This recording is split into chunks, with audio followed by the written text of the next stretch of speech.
Welcome back. U.S. Secretary of State Marco Rubio met with Russian Foreign Minister Sergei Lavrov today in Malaysia for talks. Both leaders are in the country for the gathering of the Association of Southeast Asian Nations. The meeting comes as Russian drones and missiles struck Kyiv.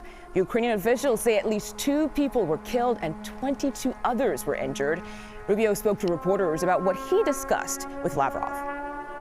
I echoed what the president has said, both disappointment and frustration at the lack of progress in peace talks or in a path forward. So we'll continue to engage. We shared some ideas and comments, which I'll take back to Washington as early as this evening in terms of calls and reflected, and perhaps there's something to build on there.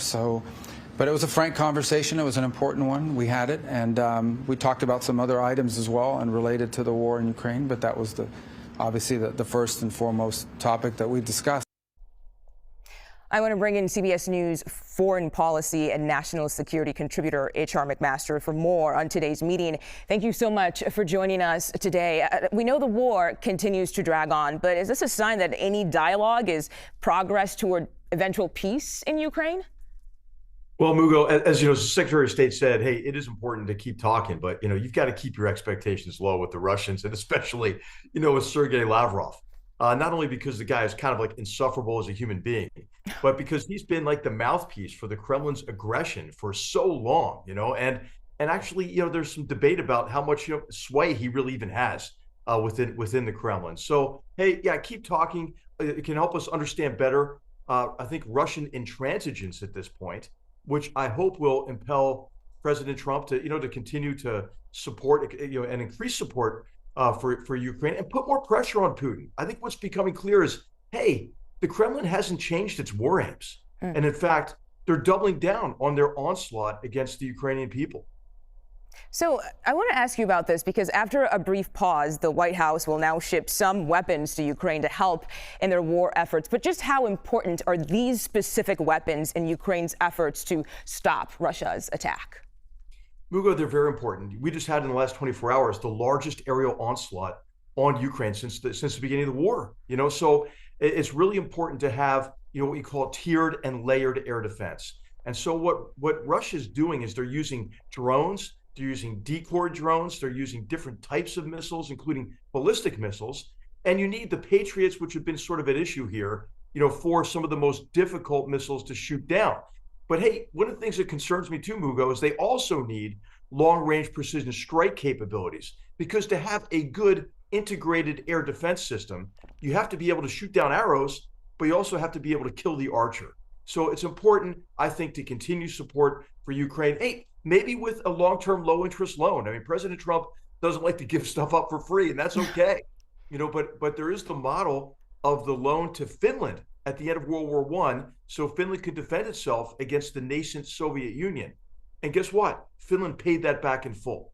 So I think there's an opportunity here to bolster the defenses of Ukraine, bolster their will because they're under a very severe attack, and then convince Putin that he can't win this war. And that's the only way, I think, that we're ever going to get to some sort of a ceasefire.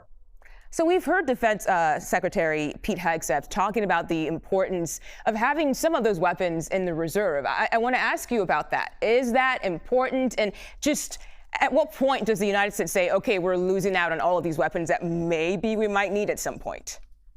Yeah, Secretary Hegseth is right about that, right? We do need to have stockpiles for these weapons. We just expended a large number of Patriots defending our base in Qatar and also helping to defend Israel from the Iranian onslaught of missiles and drones and so forth, but really the missiles for the Patriots.